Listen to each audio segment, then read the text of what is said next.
देश के आदरणीय प्रधानमंत्री श्री नरेंद्र मोदी जी,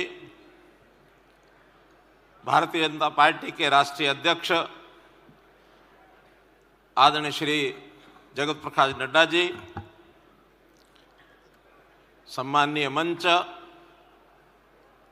अधिवेशन में आए हुए देश के हर कोने से सभी सम्माननीय सदस्यगण, भाइयों बहनों,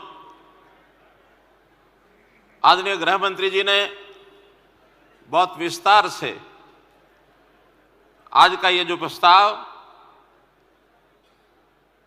जो भारतीय जनता पार्टी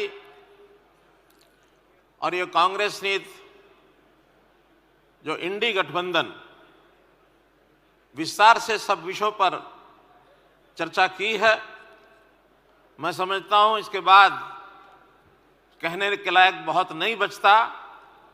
फिर भी इस प्रस्ताव का अनुमोदन करते हुए अपनी कुछ बातें रखूंगा। हम जानते हैं कि देश की आज़ादी को 76 साल से ऊपर समय हो गया, जिसमें 16 साल का शासन भारतीय जनता पार्टी के नेतृत्व के माध्यम से और पूर्व में लगभग 55 साल ये कांग्रेस का जो शासन चला है। बातें एकदम स्पष्ट है कि 55 साल में आज़ादी के बाद देश की जनता को क्या मिला, देश की जनता को किस प्रकार से सत्ता प्राप्ति का हथियार ये मान करके चला गया। और इन 16 वर्ष में, जिसमें विशेष तौर पर अब के 10 वर्ष आदरणीय नरेंद्र भाई मोदी जी के नेतृत्व में जो सरकार चल रही है, हमने जनता की सेवा के लिए इस सत्ता को माध्यम बनाया। भाइयों बहनों, कोई भी जो पार्टी है, कोई संगठन है, 3 बातें उसके लिए जो महत्वपूर्ण कही गई हैं, उसकी नीति क्या है, उस नेतृत्व की नीयत क्या है और नेतृत्व क्या है, विचारधारा क्या है।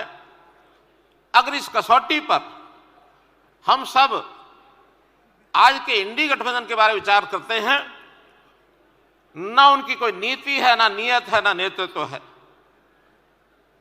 अगर कांग्रेस जब बना, कांग्रेस के उस समय के कार्यकाल में जो नेता थे, उद्देश्य तो ठीक लगता है कि देश की आजादी प्राप्त करने के लिए वो एक संगठन बना था। संगठन ने कांग्रेस के नाते बहुत इस प्रकार के नेता जिनका आज भी हम सम्मान करते हैं, चाहे लोकमान्य तिलक हो, सरदार पटेल हो, महात्मा गांधी हो, नेताजी सुभाष चंद्र बोस हो, इस प्रकार का नेतृत्व देश की आजादी प्राप्त हुई।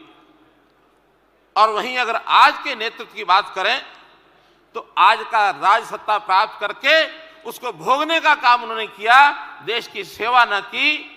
और अगर मैं आज के इस राजकुमार जो देश का अपने आप को इस गठबंधन का बड़ा नेता मानता है, वो ये कहता है कि मैं गांधी जी का सच्चा अनुयायी हूं।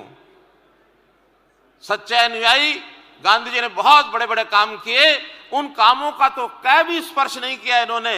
हाँ, एक बात से मैं सहमत हूं, गांधी जी ने विचार दिया था उस समय कि कांग्रेस का उद्देश्य आजादी प्राप्त करना था, अब हमको कांग्रेस को समाप्त कर देना चाहिए। और मैं मानता हूं आज ये राजकुमार उस उद्देश्य को पूरा करने में लगे हुए हैं कि कांग्रेस को समाप्त करके ही दम लेंगे। इसलिए गांधी जी का विचार कुछ और बात को लेकर था। उनके मन में था कि देश में लोकतांत्रिक सरकार बने, इसके लिए अन्य लोगों को भी आगे आना चाहिए, कांग्रेस के लोगों को भी आना है तो विभिन्न नामों से आना चाहिए। उनका एक शुद्ध विचार था। लेकिन आज इन्होंने जो कांग्रेस को समाप्त किया है अपने कुकृत्यों के कारण से, और ये कांग्रेस को समाप्त कर रहे हैं। पिछले सालों में जब कांग्रेस का शासन, देश की हालत हम देखते हैं कि देश को दिशा देने की तो बात दूर, बंटवारे का, समाज के बंटवारा करके बांटो राज करो जो अंग्रेजों की पॉलिसी उसके हिसाब से चलते रहे कि कैसे हम समाज को बांट करके उनके सामने सत्ता प्राप्त करने के लिए वोट बहुमत का वोट लेना, यही उसका उद्देश्य होता था। 1990 के दशक से पहले कितने दंगे होते थे, उपद्रव होते थे, नक्सलवाद, गलियारा, ये हमको मालूम है, देश के बंटवारे की ओर आगे बढ़ रहा था। उग्रवाद की, चाहे पंजाब का, कश्मीर का उग्रवाद हमने देखा है, इनके समय में खूब चलते थे। समाचार छपते थे, अलीगढ़ में दंगा हो गया, सहारनपुर में दंगा हो गया, अहमदाबाद में दंगा हो गया।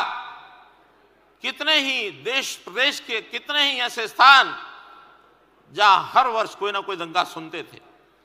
आज का नेतृत्व पूरे समाज को एक करके लेके चलने का, सबका साथ सबका विकास, ये मोदी जी का आह्वान कि हम लोग सबको साथ लेके चलेंगे, पूरा देश का समाज हमारा एक है, ये हमारे उनके काम करने का तरीके में अंतर है। भाइयों बहनों, देश को तोड़ने के लिए विदेशियों के साथ भी लेना, देश की जनता को एक प्रकार से और दंगा कराने के लिए टुकड़े टुकड़े गैंग का प्रोत्साहन करना।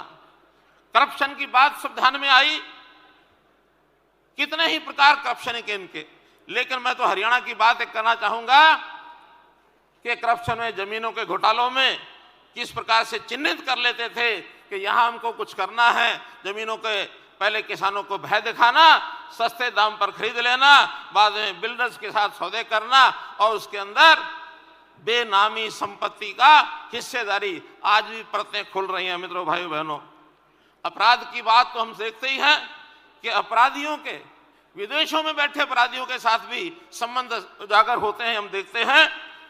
और कास्टिज्म की राजनीति, वोट बैंक की राजनीति, इस प्रकार का ये काम करते थे। भाइयों बहनों, विचारधारा जहां तक कहें तो अपने आप को देश से ऊपर मांगना, देश से ऊपर मानना। राष्ट्रीय अध्यक्ष कांग्रेस की पार्टी ने एक बार कहा, बरुआ जी ने, कि India is Indira, Indira is India, जबकि हमारे प्रधानमंत्री हमेशा देश को ऊपर रखते हैं, इंडिया फर्स्ट, ये बात हमेशा कही है। इंडिया फर्स्ट, देश पहले, बाकी सब बाद में। तो इसलिए मित्रों भाइयों, कहने के लिए बहुत कुछ कहा जा सकता है, लेकिन मैं तो इतना ही कहूंगा कि ये गठबंधन ये बना है उसी सत्ता को लालच ले करके, एक ऐसा रथ जिसका कोई सारथी नहीं है, और जब सारथी ना हो तो रथ भटक के कहां जाएगा, ये हमको सबको मालूम है। मैं आज इस अवसर पर अधिक न कहते हुए इतनी ही बात कि इस प्रस्ताव को हम जन जन तक पहुंचाएं और इस भावना से हम आखिरी व्यक्ति तक अपनी बात को पहुंचाएंगे, तो निश्चित रूप से ये जो युद्ध समर जिस प्रकार से इलेक्शन का आगे बढ़ रहा है, दैव और आसुरी शक्तियों के बीच में चुनाव, इस चुनाव में जितना आज का टारगेट यानी भारतीय जनता पार्टी 370 और एनडीए 400 पार, इस लक्ष्य को प्राप्त करने के लिए आगे बढ़े। मैं इस अवसर पर पुनः अनुमोदन करता हूं इस प्रस्ताव का। बहुत बहुत धन्यवाद।